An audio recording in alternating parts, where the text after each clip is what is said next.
turn around and go to the balcony.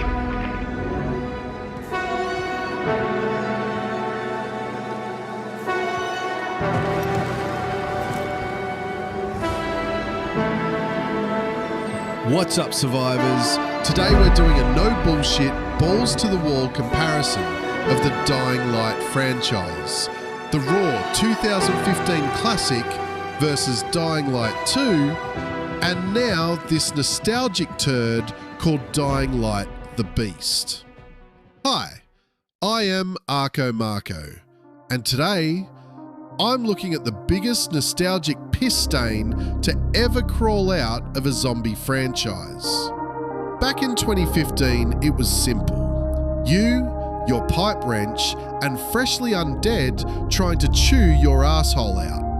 No crackhead Steve doing backflips, just pure survival horror with parkour. Now, the Beast brings back Kyle Crane after 13 years, hyped as the big return to form. But guess what? It was originally planned as DLC for Dying Light 2. A fucking story pack. Leak happens, Techland panics, and suddenly it's a full-priced standalone game, when originally it was supposed to be a DLC. I'm doing this rant for free, but if I was monetized, I'd still be screaming the same shit, because this is straight piss water. Let's rip it apart. Back in 2015, Dying Light 1 dropped and it was beautiful. You, your wits, a rusty pipe, freshly undead assholes trying to eat your face. No crackhead Steve doing Olympic backflips, just pure, terrifying survival. Now, Techland took a leaked DLC, pumped it full of nostalgia steroids, called it a full game, and said, here, pay 60 fucking bucks for what was gonna be extra content. I'd rather play Dead Rising 3. At least that had a goddamn story. Dead Rising 4 had a leg to stand on. But the Beast? That's what happens when someone takes drugs, looks at the whiteboard and goes, you know what? Let's just do it. Fuck this game. Let's get the timeline straight, assholes. Dying Light 1 had a season pass. Sure, but the base game was complete. 2 weeks later, they dropped Cuisine and Cargo, 2 tiny quarantine zones. Then, Bozak Horde. A whole year later, you finally got the following: the buggy, the countryside, the actual good shit. Dying Light 2, 1 story DLC called Bloody Ties. Arena filler. People called it weak garbage. Then they started shoving cosmetic packs up your ass like it was preparing some circus flowers before literally sticking it up your ass with a toothpick. And the Beast? Originally planned as Dying Light 2's second big story DLC. Then, in 2023, some hackers leaked the entire fucking script. Go look it up. Games Radar, game developer, the whole thing. Techland got caught with their pants down, panicked, and turned their little DLC into a full-priced standalone game. You paid full price for what was supposed to be DLC. You, your pipe wrench, and freshly undead trying to chew your asshole out. No crackhead Steve doing backflips, just pure survival horror with parkour. Now, the Beast brings back Kyle Crane after 13 years, hyped as the big return to form. But guess what? It was originally planned as DLC for Dying Light 2. A fucking story pack. Leak happens, Techland panics like a Daniel Larson who got caught tugging his meat boat, and suddenly it's a full-priced standalone game. You paid full price for what was supposed to be DLC. You know what's bullshit? Paying $60 for a game that was meant to be extra content. It's like ordering a full pizza and they deliver you one slice with extra cheese and call it a meal. Pure milking, pure diarrhea. Out of the box, they throw Aiden and Crane at you like it's the big epic crossover event of the century. Cool, right?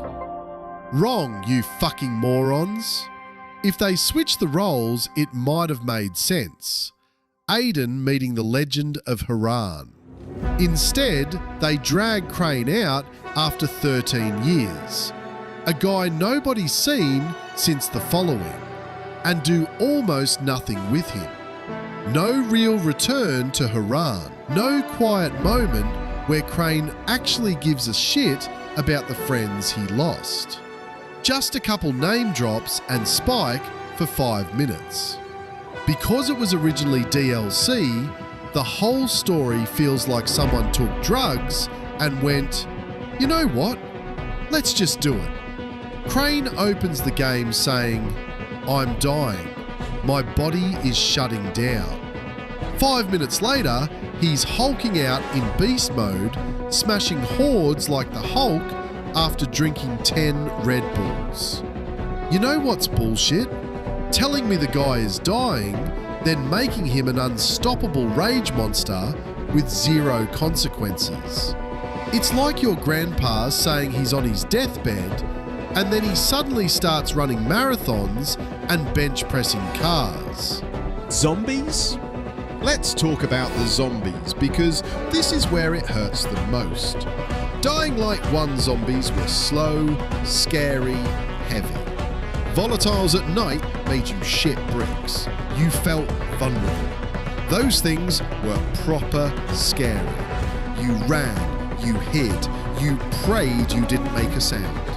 Nights actually meant something. Everything else is just filler, so you can get to the next rage mode rampage. Allies? Background noise. Factions? Who gives a shit? The story is literally inject monster blood, get angry, smash, repeat. No real consequences for turning into a half-zombie freak show. No actual breakdown of what those 13 years did to his head. Just revenge. Smash. Cutscene. Smash again. What were they thinking? They had the perfect setup for something raw and fucked up. A man who survived hell only to become the monster. And they flushed it down the toilet for cheap power fantasy. It makes you stop and think, was this really the big emotional return they hyped? Or was the whole story just a cheap excuse to sell beast mode? Nostalgia piss bait at its absolute laziest. Pure milking diarrhea. And the characters? Oh my god! What a fucking circus! You've got the mysterious scientist chick who shows up at the perfect time to save Crane and conveniently guide him the whole way. Because of course she does. The tough but fair sheriff trying to hold everything together like every other post-apoc cliche. Random survivor groups yelling at each other over scraps like it's a bad community theatre play. And the Baron? He pops up 3 times, monologues like a Saturday morning cartoon villain, then fucks off until the next boss fight. None of them feel like real people. They're walking plot devices. Here's your motivation. Here's your exposition. Now go kill more things. Dialogue is stilted as hell. Emotional beats land like a wet fart, and the so-called twists You can see them coming from a mile away like a drunk driver on the highway. Plot holes everywhere. Shit about Crane's past that doesn't add up. Motivations that change whenever it's convenient for the next cutscene. Timeline that feels like they made it up as they went along. The side quests are sometimes dumber and more entertaining than the main story. That should tell you everything. The series has barely evolved at all. Same parkour bones, same melee loop, same day/night cycle, now with a rage button and slightly better gore slapped on top. No major new mechanics that actually change how you play. And look, before anyone jumps in the comments foaming at the mouth, yes, I know about the Restored Lands update. I know about the new energy meter. I know they finally fixed some of the pacing and added systems that actually make the game feel less like a button-mashing fever dream. But why? Why does cleansing an area mean the zombies are just gone forever? Who thought that was a good idea? Why does clearing a zone turn it into a ghost town with nothing but tumbleweeds and awkward silence? And while we're on the topic of updates, yeah, let's talk about this whole cleansing the map thing. Because sure, moment to moment, it's challenging, it's intense. It's actually the kind of difficulty the series should have had years ago. Yeah, it's tough. Yeah, it's satisfying. But at some point it becomes kill everything, flip the switch, and boom, the world's safest cul-de-sac. That's not horror. That's not tension. That's not Dying Light. And honestly, good. I'm glad they did it. Those changes should have been there from day one. But that's the problem, isn't it? We shouldn't be celebrating basic features arriving months later like they're gifts from the heavens. This stuff should have been baked into the game before we got a full-priced release built on a leaked DLC skeleton. So yeah, credit where it's due. The update helps. But it doesn't erase the filler, the recycled content, or the lazy writing that shipped at launch. No fresh ideas beyond, what if Crane hulks out?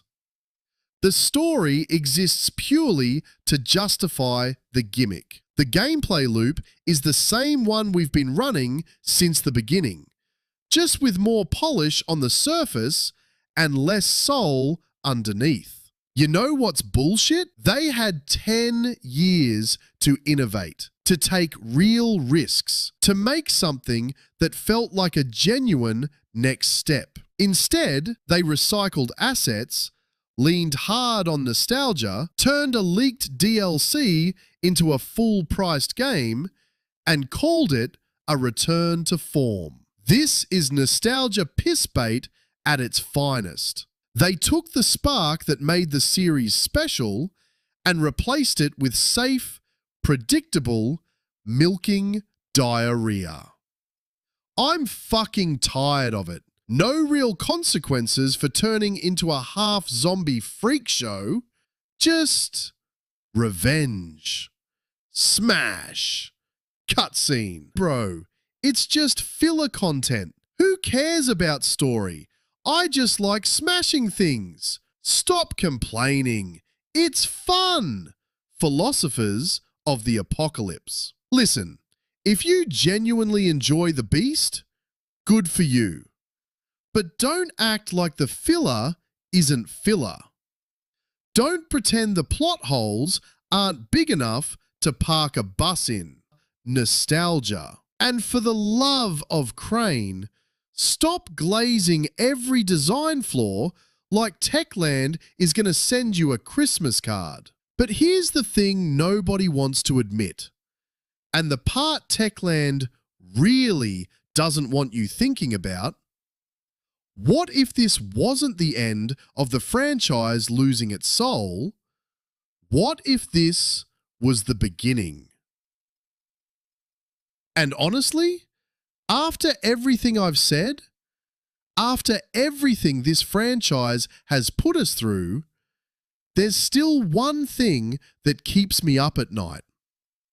If this is what they did with Crane's return, if this is how they handled the Beast storyline, then what the hell does that mean for the future of Dying Light?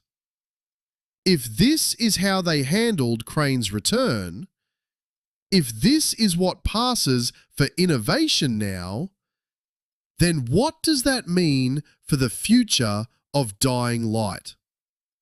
Because if this is the direction they're heading, we might not be ready for what comes next.